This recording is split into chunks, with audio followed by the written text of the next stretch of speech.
ଘଟଣା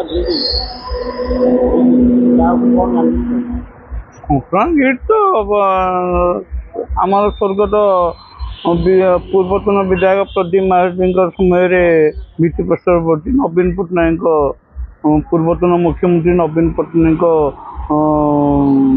ପ୍ରଚେଷ୍ଟାରେ ଆସିବାରୁ ଏଠି ବହୁତ ଲୋ ଭୋଲ୍ଟେଜ୍ ହେଉଥିଲା। ଏଠି ଜାଗା ବି ଏଠି ଏଖାନ ମିଳୁନଥିଲା। ପ୍ରଦୀପ ମହାରଥୀଙ୍କ ନିର୍ଦ୍ଦେଶରେ ଆମେ ଜାଗା ଥଣ୍ଟନା ଦୁର୍ଗାପୁର ରେଭିନ୍ୟୁ ଭିଲେଜର ଜାଗା ଦିଆଗଲା। କାମ ହେଲା ସବୁ ବହୁତ ବାଧାବିଘ୍ନ ହେଇଛି। ରକ୍ତ ଦେଇଛୁ ଆମେ, ମାଟି ଖୋଳା ହେବନି। ଲୋକମାନେ ଜାଗା ଛାଡ଼ୁନଥିଲେ, ମାଡ଼ି ବସିଥିଲେ, ଜାଗା ଛାଡ଼ୁନଥିଲେ। ବହୁତ ଘାତ ପ୍ରତିଘାତ ଭିତରେ ଆମେ କରିଛୁ, ଯେଉଁଟାକି ପୂର୍ବତନ ମନ୍ତ୍ରୀ ପୂର୍ବତନ ବିଧାୟକ ସ୍ୱର୍ଗତ ପ୍ରଦୀପ ମହାରଥୀଙ୍କ ସମୟରେ ହେଇଛି। ଷ୍ଟ୍ରକ୍ଚର ହେଇଗଲା ସିନା, କିନ୍ତୁ କନେକ୍ସନ୍ ଦେଲା ହେଇପାରିନଥିଲା। ପୂର୍ବତନ ବିଧାୟକ ପ୍ରଦୀପ ମହାରଥୀଙ୍କ ସୁପୁତ୍ର ରୁଦ୍ରପ୍ରତାପ ମହାରଥୀଙ୍କ ସମୟରେ କନେକ୍ସନ୍ ହେଇଛି।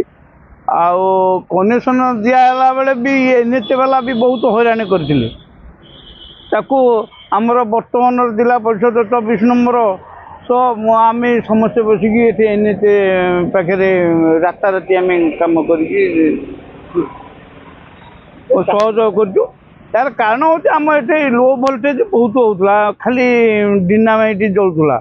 ଲୋକ ବି ବହୁତ ପ୍ରତିବାଦ କଲେ, ଆମେ କାହିଁକି ଇଲେକ୍ଟ୍ରିକ୍ ବିଲ୍ ଦେବୁ। ହେବା ଦ୍ୱାରା କନେକ୍ସନ୍ ହେବା ଦ୍ୱାରା ଲୋ ଭୋଲ୍ଟେଜ୍ ସେ ସ୍ୱର୍ଗତ ପ୍ରଦୀପ ମହାରଥୀକି ଦେବୁ, ନବୀନ ପଟ୍ଟନାୟକ ଦେବୁ, ରୁଦ୍ର ମହାରଥୀକି ଦେବୁ।